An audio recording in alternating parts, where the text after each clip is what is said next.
Thursday afternoon கொஞ்சம் வெளியே போயிட்டு வந்திருந்தேன். வரப்போ பூண்டு வந்துட்டு கொஞ்சம் ப்ரைஸ் கம்மியாக இருந்த மாதிரி இருந்தது. அதை வாங்கிட்டு வந்து வச்சுருந்தேன். எனக்கு இந்த பூண்டே வரும் 3 மந்த்ஸ்க்கு. ஏன்னா என்னோட கிச்சனில் நான் பூண்டு ரொம்ப கம்மியாக தான் யூஸ் பண்ணுவேன். போகும்போதே கிச்சன் கொஞ்சம் டீப் க்ளீன் பண்ணிட்டு தான் போயிருந்தேன். வந்து காஞ்சதுக்கப்புறம் ரீஃபில் பண்ணால் கரெக்டாக இருக்கும் அப்படின்ட்டு. மோஸ்ட்லி என்னோட கிச்சனில் நான் யூஸ் பண்ணுறது வந்துட்டு கடலெண்ணெய் தான். நல்லெண்ணெய் ரொம்ப கம்மியாக தான் யூஸ் பண்ணுவேன். அண்ட் ஆல்சோ கோகோனட் ஆயில் சுத்தமாக கிடையாது.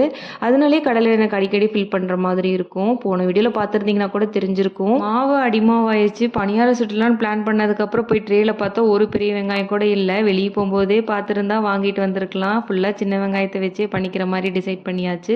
உளிக்கவங்களாட்டி தான் போதும்னு ஆயிடுச்சு.